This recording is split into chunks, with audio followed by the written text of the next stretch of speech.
ಸ್ನೇಹಿತರೆ ನಮಸ್ಕಾರ. ಗೃಹಲಕ್ಷ್ಮಿ ಯೋಜನೆಯಲ್ಲಿ ನಿಮಗೆ 6 ಕಂತುಗಳು ಬರಬೇಕಾಗಿದೆ. ಓಕೆ, 24ನೇ ಕಂತಿನ ಹಣ ಬಿಡುಗಡೆ ಆಗಿದೆ. ಅದನ್ನು ಹೊರತುಪಡಿಸಿನೇ ಇನ್ನು 6 ಕಂತುಗಳು ನಿಮ್ಮ ಅಕೌಂಟ್ಗಳಿಗೆ ಜಮಾ ಆಗಬೇಕಾಗಿದೆ. ಆದರೆ ಸರ್ಕಾರ 6 ಕಂತುಗಳನ್ನು ನೀವು ಕೊಡ್ತದೆ ಅಂತ ಅನ್ಕೊಂಡಿದ್ದೆ, ಆದರೆ ತಪ್ಪು ಕಲ್ಪನೆ. ಆದರೆ ಈಗ ಸದ್ಯಕ್ಕೆ ಎಷ್ಟು ಕಂತುಗಳನ್ನು ಕೊಡ್ತದೆ, ಈ ಕ್ವಶನ್ ಮಾರ್ಕ್ಗೆ ಉತ್ತರ ಈ ವಿಡಿಯೋದಲ್ಲಿ ಸಿಗುತ್ತೆ. ಅಂದರೆ ಯಾವ ಯಾವ ಕಂತುಗಳನ್ನು ಪೆಂಡಿಂಗ್ ಉಳಿಸಿದೆ, ಎಷ್ಟು ಕಂತುಗಳನ್ನು ಸದ್ಯಕ್ಕೆ ರಿಲೀಸ್ ಮಾಡ್ತಾ ಇದೆ, ಹಣಕಾಸು ಇಲಾಖೆಯ ಮೇಲೆ ಪ್ರೆಷರ್ ಅಂತೂ ಹಾಕಿದ್ದಾರೆ ಬಿಜೆಪಿ ನಾಯಕರು. ಹಾಗೆ ಆಕ್ರೋಶವನ್ನ ಎಲ್ಲ ಮಹಿಳೆಯರು ಕೂಡ ಮಾಡಿದ್ದಾರೆ. ಯಾಕಂದ್ರೆ ಹಣಕಾಸು ಇಲಾಖೆ ಸರಿಯಾದ ಟೈಮ್ಗೆ ದುಡ್ಡನ್ನ ಕಳಿಸ್ತಾ ಇಲ್ಲ ಅಂತ ಹೇಳ್ಬಿಟ್ಟು ಸಚಿವೆ ಲಕ್ಷ್ಮೀ ಹೆಬ್ಬಾಳ್ಕರ್ ಅವರು ಒಂದು ಮಾಹಿತಿಯನ್ನ ಕೊಟ್ಟಿದ್ರು ಚಳಿಗಾಲದ ಅಧಿವೇಶನದಲ್ಲಿ. ಯಾಕಂದ್ರೆ ಸಚಿವೆ ಲಕ್ಷ್ಮೀ ಹೆಬ್ಬಾಳ್ಕರ್ ಅವರು ದುಡ್ಡು ಹಾಕ್ತಾ ಇಲ್ಲ ಅಂತ ಹೇಳ್ಬಿಟ್ಟು, ಸೊ ಹೀಗಾಗಿ ಒಂದು ಹಣಕಾಸು ಇಲಾಖೆ ಸರಿಯಾಗಿ ದುಡ್ಡು ಕೊಡ್ತಾ ಇಲ್ಲ ಅಂತ ಹಾಗೆ ಹೀಗೆ ಅಂತ ಧೋರಣೆಯನ್ನು ಹಾಕಿದ್ರು. ಹೀಗಾಗಿ ಹಣಕಾಸು ಇಲಾಖೆ ಈಗ ದಿಢೀರನೆ 7,500 ಕೋಟಿಯಷ್ಟು ಫಂಡನ್ನು ಬಿಡುಗಡೆ ಮಾಡಿದೆ. ಹಾಗಾದರೆ 7,500 ಕೋಟಿಯಲ್ಲಿ ಸೊ ನಿಮಗೆ ಎಷ್ಟು ದುಡ್ಡುಗಳು ಬರಬಹುದು ಅಂತಕ್ಕಂಥದ್ದನ್ನು ಈ ವಿಡಿಯೋದಲ್ಲಿ ನಾನು ಮಾಹಿತಿಯನ್ನು ತಿಳಿಸ್ಕೊಡುವಂತಹ ಪ್ರಯತ್ನ ಮಾಡ್ತೀನಿ.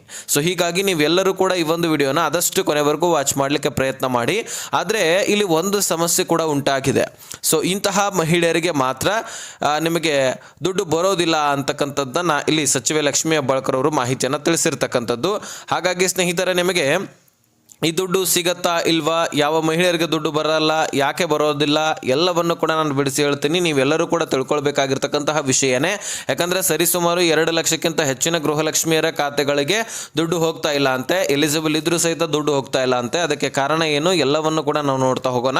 ನೀವು ಈ ಒಂದು ಚಾನಲ್ಗೆ ಇನ್ನೂ ಕೂಡ ಸಬ್ಸ್ಕ್ರೈಬ್ ಮಾಡಿಲ್ಲ ಅಂದರೆ ಬೇಗನೆ ಸಬ್ಸ್ಕ್ರೈಬ್ ಮಾಡ್ಕೊಂಡ್ಬಿಟ್ಟು ಲೈಕ್ ಮಾಡಿ. ಸ್ನೇಹಿತರೆ, ಗೃಹಲಕ್ಷ್ಮಿಯಲ್ಲಿ ಒಟ್ಟಾರೆಯಾಗಿ ನಿಮಗೆ 6 ಕಂತುಗಳು ಪೆಂಡಿಂಗ್ ಉಳಿದಿದ್ದಾವೆ. 24 ಸೆಪ್ಟೆಂಬರ್ ತಿಂಗಳ ಹಣದ ಹೊರತುಪಡಿಸಿ. ಸೊ 25ನೇ ಕಂತಿನ ಹಣ ಅಕ್ಟೋಬರ್ ತಿಂಗಳ ಹಣ ಬರಬೇಕು. ಜೊತೆಗೆ 26 ನವೆಂಬರ್ ತಿಂಗಳ ಹಣ ಬರಬೇಕು. 27 ಡಿಸೆಂಬರ್ ತಿಂಗಳ ಹಣ ಬರಬೇಕು. 28 ಒಂದು ಜನವರಿ ತಿಂಗಳ ಹಣ ಬರಬೇಕಾಗಿದೆ. ಈ 4 ಕಂತುಗಳನ್ನು ನಿಮ್ಮ ಅಕೌಂಟ್ಗಳಿಗೆ ಜಮೆ ಮಾಡಬೇಕಾಗಿದೆ. ಇದರ ಜೊತೆಗೆ ಸ್ನೇಹಿತರೆ, ಹೋದ ವರ್ಷದಲ್ಲಿ 2025ರಲ್ಲಿ ಜನವರಿ ಆದ ಮೇಲೆ ಡೈರೆಕ್ಟ್ ಆಗಿ ಏಪ್ರಿಲ್ ತಿಂಗಳ ಹಣವನ್ನು ಕೊಟ್ಟಿದ್ರು. ಅಂದರೆ ಫೆಬ್ರವರಿ ಮತ್ತು ಮಾರ್ಚ್ ತಿಂಗಳ ಹಣವನ್ನು ಸರ್ಕಾರ ಕೊಡದೆ ನಿಲ್ಲಿಸಿಬಿಟ್ಟಿತ್ತು. 5,000 ಕೋಟಿ ಹಣವನ್ನು ನೀವು ನುಂಗಿದ್ದೀರಾ ಅಂತಕ್ಕಂತಹ ಪ್ರಶ್ನೆಯನ್ನು ಬಿಜೆಪಿ ನಾಯಕರು ಮಾಡಿದ್ರು. ಅದೇ ರೀತಿಯಾಗಿ ಚಳಿಗಾಲದ ಅಧಿವೇಶನದಲ್ಲಿ ಸಾಕಷ್ಟು ಅವರಿಗೆ ಒಂದು ಹೊರೆಯನ್ನು ಹಾಕಿದ್ರು. ಅಂದರೆ ಒಂದು ಈಗ ದುಡ್ಡನ್ನು ಕೊಡ್ತಾ ಇಲ್ಲ ಅಂತ ಹೇಳ್ಬಿಟ್ಟು ಪ್ರೆಷರ್ ಬಿಲ್ಡ್ ಮಾಡಿದ್ರು. ಸೊ ಹೀಗಾಗಿ ಸಚಿವೆ ಲಕ್ಷ್ಮೀ ಹೆಬ್ಬಾಳ್ಕರ್ ಅವರು ತನ್ನ ಮೇಲೆ ಏನು ಬರೋದು ಉಂಟಾಯ್ತಲ್ವಾ, ಅದಾದ ಮೇಲೆ ಹಣಕಾಸು ಇಲಾಖೆ ಸರಿಯಾಗಿ ದುಡ್ಡನ್ನು ಕೊಡ್ತಾ ಇಲ್ಲ ಅಂತ ಹೇಳ್ಬಿಟ್ಟು ಸಚಿವೆ ಲಕ್ಷ್ಮೀ ಹೆಬ್ಬಾಳ್ಕರ್ ಅವರು ಮಾಹಿತಿಯನ್ನು ಕೊಟ್ಟರು. ತದನಂತರ ಹಣಕಾಸು ಇಲಾಖೆ ನಿಮ್ಮ ಹತ್ರನೇ ಇದೆ ಅಲ್ವಾ, ನೀವು ದುಡ್ಡನ್ನು ರಿಲೀಸ್ ಮಾಡಿಕೊಂಡ್ರೆ ಬಿಡುಗಡೆ ಮಾಡತ್ತಲ್ವಾ ಅಂತ ಬಿಜೆಪಿ ನಾಯಕರು ಹೇಳ್ತಾರೆ. ಹಾಗೆ 5,000 ಕೋಟಿ ಹಣ ಎಲ್ಲೋಯ್ತು 2 ಕಂತುಗಳನ್ನು.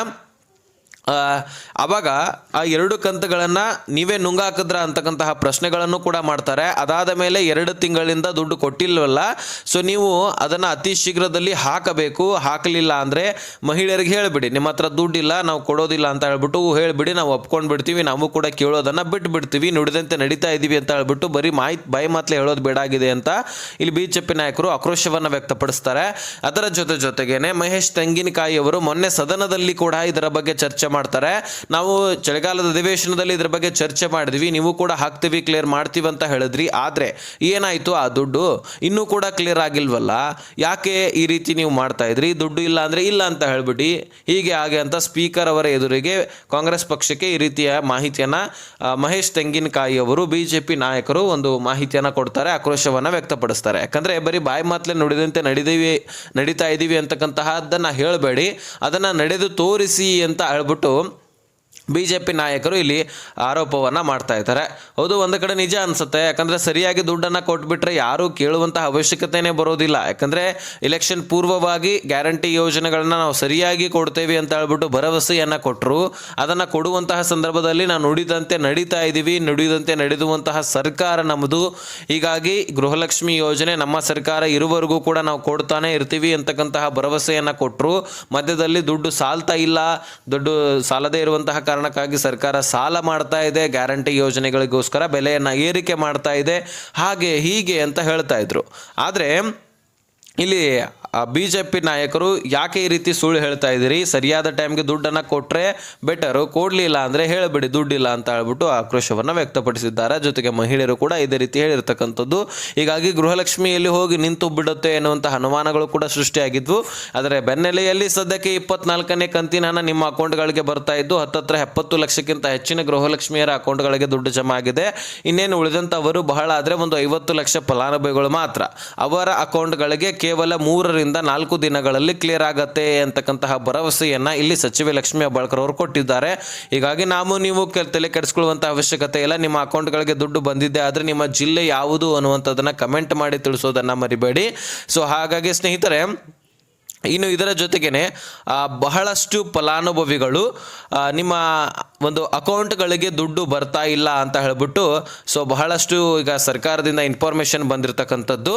ಯಾಕೆ ನಿಮ್ಮ ಅಕೌಂಟ್ಗಳಿಗೆ ದುಡ್ಡು ಬರ್ತಾ ಇಲ್ಲ ಅಂತ ಅನ್ನೋದಾದರೆ, ನಿಮ್ಮ ಬ್ಯಾಂಕ್ ಅಕೌಂಟ್ಗಳು ಚಾಲ್ತಿಯಲ್ಲಿಲ್ಲ. ನಿಮಗೆ ರೇಷನ್ನು ಕೂಡ ಸಿಗುತ್ತೆ. ರೇಷನ್ನಲ್ಲಿ ಸಿಗ್ತಕ್ಕಂತಹ ಅಕ್ಕಿ ಆಗಿರಲಿ ಅಥವಾ ಇನ್ನಿತರ ದವಸ ಧಾನ್ಯಗಳು ಕೊಡ್ತಾ ಇದ್ರೆ ಅದು ಕೂಡ ಸಿಗುತ್ತೆ. ಆದರೆ ನಿಮ್ಮ ಅಕೌಂಟ್ಗಳಿಗೆ ದುಡ್ಡು ಬರೋದಿಲ್ಲ. ಯಾಕೆ ಅಂದರೆ ನಿಮ್ಮ ಅಕೌಂಟ್ಗಳು ಚಾಲ್ತಿಯಲ್ಲಿ ಇಲ್ಲವಂತೆ. 2 ಲಕ್ಷಕ್ಕಿಂತ ಹೆಚ್ಚಿನ ಅಕೌಂಟ್ಗಳು ಮತ್ತೆ ಡೆಡ್ ಅಕೌಂಟ್ ಅಂತ ಆಗಿದೆ. ಹೀಗಾಗಿ ಎಲ್ಲ ಮಹಿಳೆಯರು ನಿಮ್ಮ ಅಕೌಂಟ್ಗಳನ್ನು ಚೆಕ್ ಮಾಡಿ ನಿಮ್ಮ ಅಕೌಂಟ್ಗಳನ್ನು ಚಾಲ್ತಿಗೊಳಿಸಿ ಅಂತ ತಿಳಿಸಿದ ಸರ್ಕಾರ. ಅದನ್ನು ಬಿಡಿಸಿ ಹೇಳ್ತೀನಿ ಕೇಳಿ. ಬಹಳಷ್ಟು ಜನ ಅದರಲ್ಲಿ ಹಳ್ಳಿಯಲ್ಲಿರ್ತಕ್ಕಂತಹ ಮಹಿಳೆಯರು ಆನ್ಲೈನ್ ಟ್ರಾನ್ಸಾಕ್ಷನು ಅಥವಾ ಆಫ್ಲೈನ್ ಟ್ರಾನ್ಸಾಕ್ಷನು ಅಂದರೆ ಬ್ಯಾಂಕ್ ಅಕೌಂಟ್ ನೀವು ಮಾಡಿಸಿದ್ರ ಅಂದ ಬಳಿಕ ಅದರಲ್ಲಿ ವಹಿವಾಟು ಮಾಡ್ತಾ ಇರಬೇಕು. ದುಡ್ಡನ್ನು ಹಾಕೋದು ತೆಗೆಯೋದು ಡೆಬಿಟು ಕ್ರೆಡಿಟು ಅಂತ ಮಾಡ್ತಾ ಇರಬೇಕು. ಆಗ ಮಾತ್ರ ನಿಮ್ಮ ಅಕೌಂಟು ಚಾಲ್ತಿಯಲ್ಲಿರುತ್ತೆ. ಇಲ್ಲ ಅಂದರೆ ಆ ಅಕೌಂಟು ಚಾಲ್ತಿಯಲ್ಲೇ ಇರೋದಿಲ್ಲ, ಅದನ್ನು ಬಂದ್ ಮಾಡಲಾಗತ್ತೆ. ಇದನ್ನು ಯಾರು ಯೂಸ್ ಮಾಡ್ಕೊಳ್ತಾ ಇಲ್ಲ ಅಂತ ಹೇಳ್ಬಿಟ್ಟು ಬಂದ್ ಮಾಡಲಾಗ್ತಾ ಇರತ್ತೆ. ಹಾಗಾಗಿ ನೀವು ಆ ಒಂದು ಅಕೌಂಟನ್ನು ಓಪನ್ ಮಾಡ್ಕೊಳ್ಬೇಕು. ದುಡ್ಡನ್ನು ಹಾಕಿ ತೆಗೆದು ಈ KYC ಮಾಡಿಸ್ಕೊಳ್ಬೇಕಂತ ಇಲ್ಲಿ ಸರ್ಕಾರ ಸಚಿವೆ ಲಕ್ಷ್ಮಿ ಹೆಬ್ಬಾಳ್ಕರ್ ಅವರು ತಿಳಿಸಿದ್ದಾರೆ. ಅವಾಗ ಮಾತ್ರ ನಿಮ್ಮ ಅಕೌಂಟ್ಗಳಿಗೆ ಮತ್ತು ದುಡ್ಡು ಜಮಾ ಆಗಲಿಕ್ಕೆ ಸಾಧ್ಯ ಅಂತ ಸಚಿವೆ ಲಕ್ಷ್ಮಿ ಹೆಬ್ಬಾಳ್ಕರ್ ಅವರು ತಿಳಿಸಿದ್ದಾರೆ. ಇಲ್ಲಾಂದರೆ ದುಡ್ಡು ಹಾಕ್ಲಿಕ್ಕೆ ಸಾಧ್ಯ ಇಲ್ಲ. ನಿಮ್ಮ ಅಕೌಂಟ್ವರೆಗೂ ಕೂಡ ದುಡ್ಡು ಬರುತ್ತೆ, ಮತ್ತು ರಿಟರ್ನು ಮಹಿಳಾ ಮತ್ತು ಮಕ್ಕಳ ಕಲ್ಯಾಣ ಇಲಾಖೆಗೆ ದುಡ್ಡು ವಾಪಸ್ ಬರುತ್ತೆ ಎನ್ನುವಂತಹ ಮಾಹಿತಿಯನ್ನು ಇಲ್ಲಿ ಸಚಿವೆ ಲಕ್ಷ್ಮಿ ಹೆಬ್ಬಾಳ್ಕರ್ ಅವರು ತಿಳಿಸಿದ್ದಾರೆ. ನಿಮ್ಮ ಅಕೌಂಟ್ಗಳು ಕೂಡ ಹೀಗೆ ಏನಾದರೂ ಆಗಿದ್ದೆ ಆದರೆ ಅದನ್ನು ಓಪನ್ ಮಾಡ್ಕೊಳ್ಳಿ, ಚಾಲ್ತಿಯಲ್ಲಿ ಗೊಳಿಸಿ.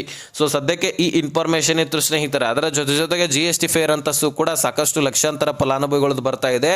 GST ಫೇ ಅಂತ ಹೇಳ್ಬಿಟ್ಟು ನಿಮ್ಮದು ಕೂಡ ಬರ್ತಾ ಇದ್ರೆ ನಿಮ್ಮ ಅಕೌಂಟು ಚಾಲ್ತಿಯಲ್ಲಿ ಇದೆಯಾ ಇಲ್ವಾ ನೋಡ್ಕೊಳ್ಳಿ. ಅದೊಂದು ಕಡೆ. ಆದರೆ GST ಫೇರ್ ಅಂತ ಇದ್ದಿದ್ದೆ ಆದರೆ ಸರ್ಕಾರವೇ ಅದರ ಬಗ್ಗೆ ವೆರಿಫಿಕೇಶನ್ ಮಾಡುತ್ತೆ. ಅಂದರೆ GST ಫೇರ್ ಅಂತ ಅನ್ನೋದಾದರೆ ಇಲ್ಲಿ ಶ್ರೀಮಂತರು ಕೂಡ ಇರ್ತಾರೆ, ಬಡ ವ್ಯಾಪಾರಸ್ಥರು ಕೂಡ ಇರ್ತಾರೆ. ಹೀಗಾಗಿ ಬಡ ವ್ಯಾಪಾರಸ್ಥರನ್ನ ಗೃಹಲಕ್ಷ್ಮಿ ಯೋಜನೆಯಿಂದ ಹೊರಗಿಡ್ಲಿಕ್ಕೆ ಆಗೋದಿಲ್ಲ. ಶ್ರೀಮಂತ ವ್ಯಾಪಾರಸ್ಥರನ್ನ ಮಾತ್ರ ಈ ಗೃಹಲಕ್ಷ್ಮಿ ಯೋಜನೆಯಿಂದ ರೇಷನ್ಸ್ ಕಾರ್ಡ್ಗಳಿಂದ ಹೊರ ಹಾಕಲಾಗ್ತಾ ಇದೆ.